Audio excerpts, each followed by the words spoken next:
Yes. నేను అంటే ఓవరాల్గా ఇప్పుడు అది మీరు సాంబశివరావు మీరు గారు చెప్పినట్టుగా జవాబుదారీతనం, పారదర్శకత ప్రజలకి పాలన అందే విధంగా ఉండాలి అంటే అంటే ఇంకా ఎలాంటి సూచనలు చేస్తారు? అంటే ఏ విధంగా ఉంటే ఇది సక్సెస్ఫుల్గా అంటే అవుతుంది సార్, అనుకుంటున్నారు? ఏ వ్యవస్థ మూడంచెల వ్యవస్థని ఒక గొడుగు కింద తీసుకొద్దామా?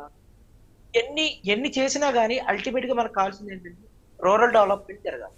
ఉమ్, ఇప్పుడు ఎన్ని వ్యవస్థలు తీసుకొచ్చినా గానీ ప్రజలకి గ్రామీణ అభివృద్ధి మీద అవగాహన ఉండాలండి. ఆ అవగాహన లేనప్పుడు ఎన్ని వ్యవస్థలు తీసుకొస్తే ఏమవుతుంది, ఎన్ని ప్రక్షాళన చేస్తే ఏమవుతుంది? ఇచ్చిన నిధులు డెవలప్మెంట్ కి కరెక్ట్ గా వినియోగం చేయలేకపోవడమే ప్రధానమైనటువంటి సమస్య అండి. ఉమ్, ఏ వ్యవస్థని ఏ వ్యవస్థ ప్రక్షాళన చేసామనేది పక్కన పెడితే అండి, ఉమ్, నిధులే దుర్వినియోగం అయిపోతున్నప్పుడు ఏ వ్యవస్థలు ప్రక్షాళన చేస్తే ఏంటి సుఖం ఏంటి ఉమ్, అనేది నా ఫస్ట్ పాయింట్. నేను కల్లారగా చూశానండి, కొన్ని వందల పంచాయతీలకి నామినేషన్లు రాశాను నేను. ఎందుకంటే నేను ఎక్కడైనా పంచాయతీ మెంబర్లు గట్రా గెలిచినప్పుడు కానీ వాళ్ళు నామినేషన్లు అన్ని రాశారు. కొన్ని వందల మంది, ఇప్పుడు నేను ఎక్కువ సోషల్ మీడియాలో ఆర్టికల్స్ రూపంలో రాస్తుంటాను.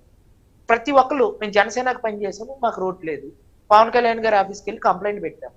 అంటే గ్రౌండ్ లెవెల్ ఏం జరుగుతున్నదనే దాని మీద పూర్తి నిఘా లేకపోతే మనం ఏం చేసినా సరే అది అబద్ధం. ఇప్పుడు ఐఏఎస్లు మాత్రమే పరిపాలన చేయరండి.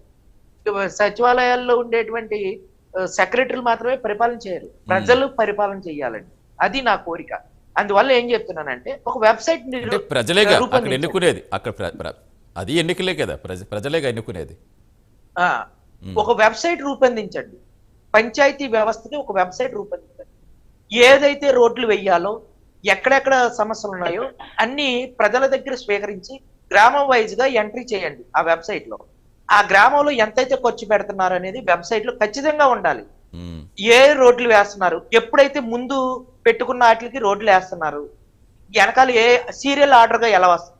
ఇంకోటి ఏం జరుగుతుందంటే ప్రతి పంచాయతీలో కూడా ఈ టెండర్లు వేయకుండా పిలుస్తున్నారండి. వాళ్ళకి నచ్చిన వ్యక్తిని రమ్మని 5% కమిషన్ ఉన్నది సార్.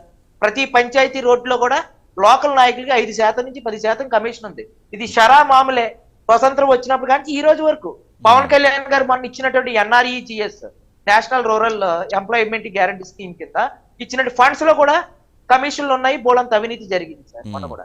అంతెందుకండి, Mahatma Gandhi national rural employment guarantee scheme ఉంది, జాతీయ ఉపాధి హామీ పథకం కింద. ఉమ్, కొంతమంది నాయకులు మాత్రమే వాళ్ళ పొలాల్లో పని చేయించుకుంటున్నారు, మిగతా వాళ్ళు పని చేయించుకోలేకపోతున్నారు. అంటే వ్యవస్థలు ప్రక్షాళనతో పాటు ప్రజలకి జరిగేటువంటి అన్యాయాన్ని గుర్తించాలి. ఇప్పుడు జిల్లా స్థాయి యంత్రాంగం నుంచి మండల గ్రామీణ యంత్రాంగాన్ని ఒక చోట కూర్చోబెట్టినంత రానే వ్యవస్థలు ఏంటి బాగుపడిపోవండి. ఒకసారి సిస్టమ్ డిజాస్టర్, ఒకేసారి డ్రాఫ్టిక్ చేంజెస్ ఏవి రావండి. ఉమ్, కానీ అసలు గ్రౌండ్ లో ఏం జరుగుతుంది, అసలు ఫండ్స్ ఎలా వెళ్తున్నాయి, అసలు అభివృద్ధి ఎలా జరుగుతుంది, పాత వ్యవస్థలు ఎలా ఉండేవి, పంచాయతీ తీర్మానాలు ఎలా జరుగుతున్నాయి, ఎంబుక్ అంటే ఏంటి, ఈ వ్యవస్థల మీద ప్రక్షాళన కావాలండి ఫస్ట్. అసలు గ్రామీణ వ్యవస్థల్లో జరిగేటువంటి అవినీతి చూస్తే మీరు అసలు ఈ ఛానల్లో చెప్పకూడదండి.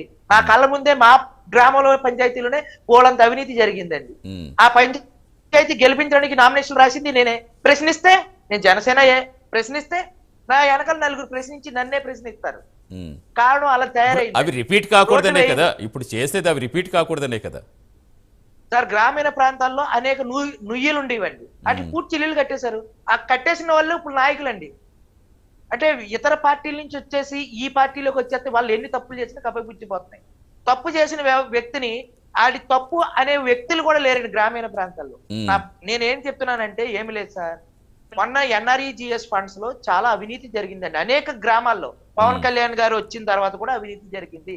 ఇది బాహాటంగా పవన్ కళ్యాణ్ గారికి నేను నిరూపించడానికి సిద్ధంగా ఉన్నా. ఇది నాది ఎలగేషన్ కాదు, ఒక ఆవేదన, ఒక బాధ.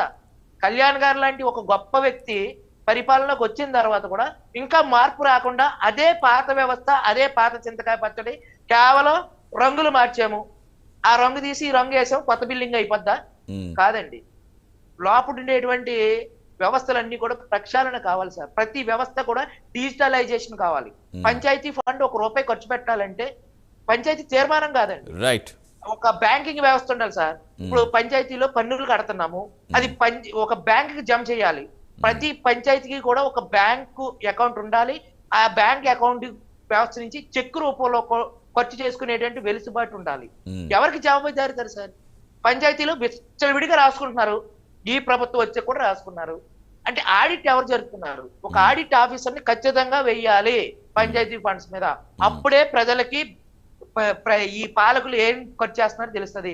ప్రతి వెబ్సైట్, గ్రామంలో ఉండేటువంటి ప్రతి గ్రామానికి వెబ్సైట్ లో పెట్టండి, ఈ పని చేశాము, ఇంత కొటేషన్ పెట్టాము, ఇంత ఫండ్ అయింది. ఎంబుక్ ఇవన్నీ ఇంకా బుక్ లో రాయడం ఏంటి సార్? డిజిటల్ వ్యవస్థ వచ్చింది. ఆ Right. మార్పు Yes. తీసుకురమ్మని పవన్ కళ్యాణ్ గారిని కోరుతున్నా. రైట్, ఇంకా విజయలక్ష్మి గారు.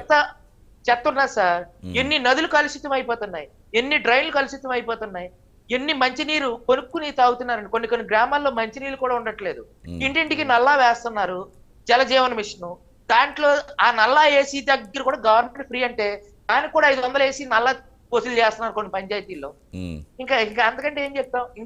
ఇంకోటి ఏంటంటే అవినీతి ఏంటంటే పన్ను వ్యవస్థ ఉన్నా సార్, ప్రతి పన్ను డిజిటల్ గా కావాలి. ఇంకా పేపర్ వాడకం అనేది లేని వ్యవస్థని తీసుకురావాలనేది మా ఆకాంక్ష. అది కళ్యాణ్ గారు చెయ్యాలి.